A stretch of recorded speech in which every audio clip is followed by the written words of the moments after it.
Welcome to this weekly update. I'm Julia Lee, an equity strategist with Bell Direct. And what a week that it has been. Volatility once again back in frame as we see lots of movement in terms of the bond and the equity markets, in particular in terms of US longer term bonds and the Japanese bond market. What we have seen is a steepening in the curve and longer term yields ticking upwards. So next week is going to be a massive week because of course on the 21st of September we get updates from both the FOMC or the Federal Reserve as well as the Bank of Japan. So a huge week for markets. But the markets this week asking themselves, is the yield trade dead, with a steepening in the yield curve and longer term interest rates moving upwards? A lot of those yield trades, which have been so popular throughout the last few years, have seen a massive decline in share price. I've just got four different stocks here. We've got Sydney Airports, Transurban in the industrial sector, Telstra in the telecom sector, as well as APA in the utility space. And you can see that just recently we have seen a massive collapse in terms of the share price of all of these four stocks which are considered very popular yield trades on the Australian share market. So no surprise that this week we have seen those yield sectors coming under pressure. The utility space down by about 6%, property down by about 4.5%, and the industrial sector, which holds Sydney Airports and Transurban, down by about 4.4%. Of course, with a lot of those yield trades under pressure, we've also seen Commonwealth Bank trading below that $70 mark this week.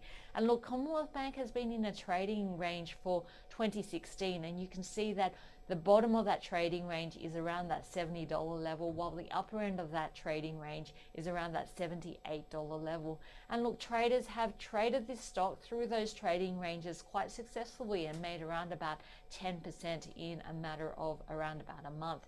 So looking at Commonwealth Bank, not surprising that brokers are becoming more positive on the stock given that it is at the bottom end of that trading range. Goldman Sachs saying that we could see the stock price of Commonwealth Bank be up 23% over the next year. Goldman Sachs saying, look, falling cash rates are bad news for banks because it puts the margins under pressure, but economists now don't expect more cuts. And the sector valuation is looking attractive, so it has a buy rating on Commonwealth Bank. Not surprising that Goldman Sachs has come out with a recommendation like this, given that last week we put very much into focus that Goldman Sachs economists expect no more cuts here in Australia. A little bit different from other financial institutions though. Commonwealth Bank still expecting one more cut in November, and AMP also expecting to see a rate cut here domestically in November. Looking at another yield stock, and unfortunately this one hasn't managed to bounce this week, and this is APA in the utility space. Credit Suisse coming out with a downgrade, slapping an underperform on the stock. It's also decreased its 12-month target on the stock by 13% to $7.95, saying look, the regulatory risks here are changing and are rising. So looking at the regulatory risk, in particular looking at the coverage test, which is expected to change, and look, in the short term it's going to have a negligible impact, but it is expected to see the effects in terms of the business within 5 years. So unfortunately APA shares under pressure and not recovering this week.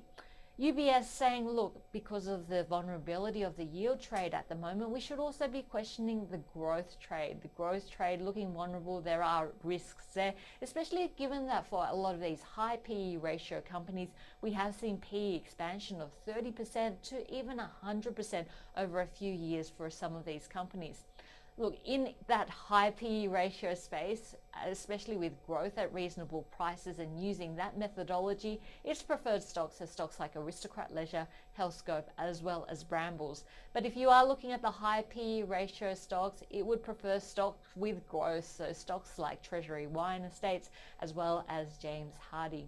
And finally, one of the things we saw out of reporting season is that the engineering and contracting sector, we really didn't see much signs of life there, but we have seen some brave calls coming through in this space with a buy on Downer EDI, but a sell on CIMIC and Worley Parsons. And that's it from me this week. It's been a pretty hard week, but with the start of the week seeing increased volatility, we have seen that taper off, and the market's just building up to the interest rate decisions from both the US as well as Japan on the 21st of September next week. I'm Julia Lee, an equity strategist with Bell Direct. Hope to see you next week.